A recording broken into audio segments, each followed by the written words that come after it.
Y vamos a conversar con Raúl Sor en el análisis internacional y vamos a ir a Rusia. Rusia, una persona, agitó muchísimo durante buena parte, sobre todo el último semestre del año anterior. Lo conversamos varias veces con Raúl acá, Alexis Navalny. Y este disidente, para los efectos prácticos, como se les llama en Rusia, tiene bien alborotado la situación al punto que de la Unión Europea y Estados Unidos, con el nuevo presidente Joe Biden, decidieron tomar participación activa en lo que básicamente Navalny ha planteado y sobre todo la seguridad de Alexis Navalny, Raúl. Sí, hola Fernando. Bueno, a Navalny lo han condenado a 2 años y medio por haber roto las condiciones los términos de su arresto domiciliario. Él tenía que comparecer ante un tribunal y no lo hizo. No lo hizo porque lo envenenaron con Novichok, este agente nervioso, y el hombre, imagínate, en vez de ir a comparecer ante el tribunal, lo llevaron en un avión especial a Alemania, donde estuvo 5 meses al borde de la muerte. Finalmente se recuperó y cuando vuelve a Rusia, él sabía que por A, B o C razón lo iban a encarcelar y tal cual ocurrió. Y una de las acusaciones principales es no haber respetado las condiciones de su libertad bajo palabra, y eso fue uno de los motivos, junto con otros juicios que ya le estaban en curso, y le dan 2 años y medio en una cárcel a 200 kilómetros de Moscú, que tiene una reputación terrible, es decir, es un quiebrahueso, o si tú quieres, un quiebra voluntades, un lugar donde se practican viejas torturas psicológicas, como por ejemplo silencio absoluto, donde los guardianes, por ejemplo, caminan con zapatillas, de manera que hay una privación total de cualquier estímulo sensorial. En fin, tiene una serie de características esta prisión que es muy temible. Bueno, y ahí han enviado a Navalny.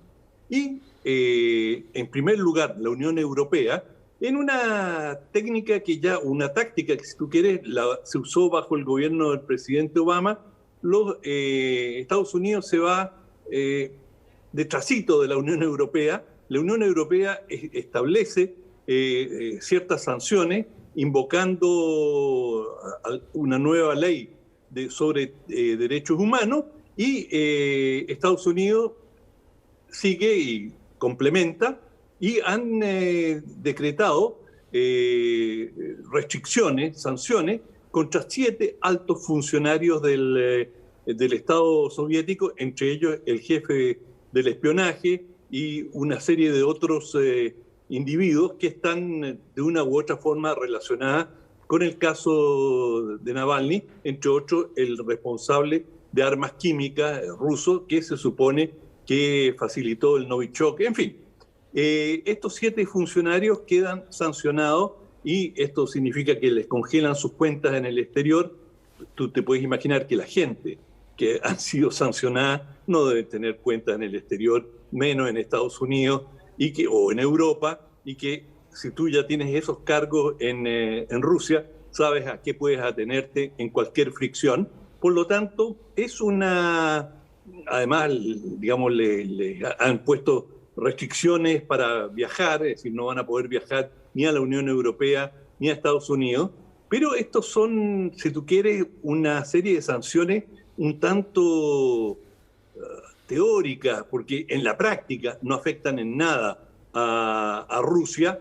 Y Lavrov, el ministro de Relaciones Extranjeras, dijo, no solamente no nos afectan, sino que esto rompe los códigos diplomáticos, y ustedes acá lo que tienen que esperar ahora es que nosotros tomemos medidas recíprocas, porque así son las relaciones internacionales. Este es un asunto doméstico. Rusia niega absolutamente que haya tenido algo que ver con el envenenamiento de Navalny. Por lo tanto, esto se inscribe, y esto es lo realmente profundo, y si tú quieres, lo que está emergiendo con el gobierno del presidente Biden, que ha cambiado un poco el eje. Es decir, bajo el presidente Trump, el eje era Beijing, China es el enemigo, es el rival principal. Eso no ha dejado de ser el caso, pero se ha elevado el estatus de Rusia como enemigo, que bajo el gobierno de Trump, Trump fue bastante, si tú quieres, suave, no es la palabra exacta, pero bastante transigente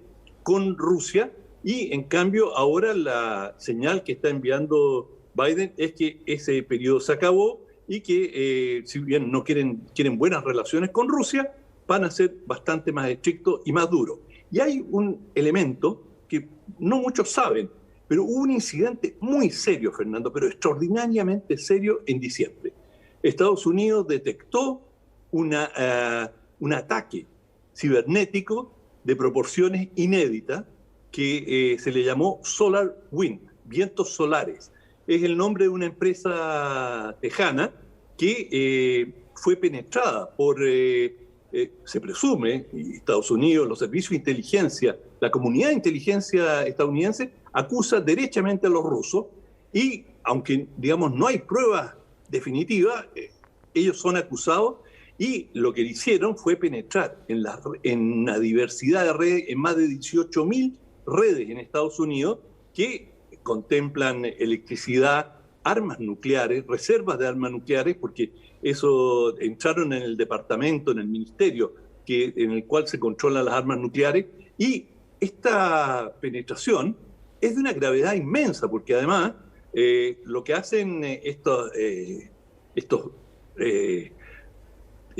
infiltración es no se revelan, es decir, son muy difíciles de detectar, y lo que hacen es permanecer allí dormida estos gusanos, si tú quieres, como se les suele llamar, y son activados en el momento de un conflicto o cuando se estima que son necesarios.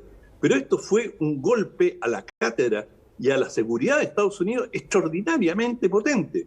Y porque se estaba terminando el gobierno de Trump, Trump no tenía ningún interés en darle mayor luz a esto, y Estados Unidos vivía una situación bastante convulsionada.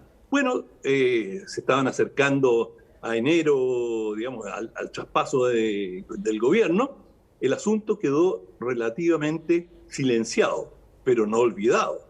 Y hay una tremenda preocupación por esta infiltración, porque el día de mañana, si hay un conflicto, esperamos que no lo haya, pero si hay un conflicto entre Rusia y Estados Unidos, bueno, Estados Unidos ya sabe que hay una serie de redes donde potencialmente hay gusanos rusos esperando ser activados y que podrían tener un impacto brutal sobre una serie de actividades productivas, el tráfico aéreo, la transmisión eléctrica y todo lo que eso conlleva sobre el control de los sistemas satelitales, en fin.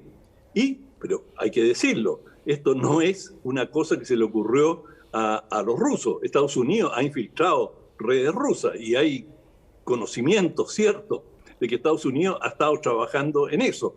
De manera que este es un juego que lo juegan todos los grandes, todos los que pueden, lo están jugando permanentemente. Y no hay ninguno que pueda, digamos, lanzar la primera piedra y decir, bueno, esto realmente es horroroso. Pero Estados Unidos está con un ojo en tinta y, en parte, esta reacción a la situación de Navalny, bueno, se inserta en toda esta crisis, en toda esta difícil relación entre Rusia y Estados Unidos. Ahora, es bien interesante, Raúl, constatar que se usa el mismo nombre, disidente, para dos realidades de un país que cambió de nombre, que cambió de signo, que cambió de partido gobernante, que se transformó del comunismo a un conservadurismo de mercado, donde hoy día los disidentes no son los que están peleando por las democracias y las libertades, que quizás también lo están haciendo, pero mucho más son personas que apuntan a la corrupción, apuntan a los enganches que tienen autoridades con los grandes mercados y con las grandes empresas de Rusia. Y tú tienes que hoy día el Partido Comunista Ruso es chiquitito, no tiene una relevancia extraordinaria en materia para nada, y ha sido estos grandes jerarcas, muy conservadores en el sentido de esta mística por la vieja república rusa zarista de poder, de mucho control, y los disidentes empiezan a denunciar muchas de estas cosas que tienen que ver con básicamente manejos económicos, y se produce prácticamente la misma situación de lo que era probablemente en la época de la Unión Soviética. Sí, tienes toda la razón. Y los oligarcas, como lo llaman en Rusia, a todos estos multimillonarios que se han enriquecido al amparo del Estado y que muchos de ellos tienen relaciones muy estrechas con el presidente Putin y que viven al amparo del Kremlin. Bueno, los disidentes o la oposición, la gente de Navalny, lo que estaba solicitando a Estados Unidos y a la Unión Europea era que castigaran a estos oligarcas, que a ellos les aplicaran sanciones. ¿Para qué? Porque pensaban que eso era el único método para llegar y poner presión sobre Putin. Y están decepcionados porque castigar a una serie de burócratas de alto nivel, sin duda, es decir, el jefe del espionaje ruso no es cualquier individuo, pero es gente que está absolutamente a cubierta por el Estado y que no va a sufrir mayores consecuencias y por lo tanto no es un mecanismo de presión importante. Y esto lleva a que, bueno, para Navalny, si la presión no es efectiva, esto no es bueno para la oposición en el sentido de ganar respaldo internacional. En Rusia, por lo que se ha visto en las elecciones, por más manejadas que estén, claro, el acceso de la oposición a los medios de comunicación es limitado y no tienen un arrastre electoral que ponga en peligro hoy día a los que gobiernan en Rusia, con Putin a la cabeza, de manera que la situación para Navalny es compleja porque son 2 años y medio en una cárcel con un régimen, por lo que se conoce en Occidente, una cárcel de un régimen muy, pero muy estricto, muy duro, cuyo objetivo, como ha sido en la historia penal en Rusia durante el stalinismo, el objetivo de esto no solamente era sancionar transgresiones, sino que muchas veces es quebrar el espíritu, la voluntad de los presos y lograr que ellos, digamos, renuncien completamente a sus convicciones. Ahora, Navalny, hay que decirlo, uno puede estar de acuerdo o no estar de acuerdo con su punto de vista, pero es un hombre de un coraje extraordinario, porque él sabía lo que le esperaba volviendo a Rusia y, digamos, a sabiendas que iba a ser, lo iban a llevar a una cárcel o a un campo de detención probablemente muy duro, tuvo las agallas para hacerlo. En ese sentido, puedo imaginarme que el respeto que existe en Rusia hacia él no puede más que haber crecido. Bueno, vamos a seguir la saga de Alexei Navalny y también de, bueno, estos grandes superpoderes que todos hoy día, todos hoy día son distintos a cómo eran hace 30, 40 años atrás o 50 años atrás. Cambiaron en conformación ideológica, cambiaron en sus miradas respecto de la economía, cambiaron.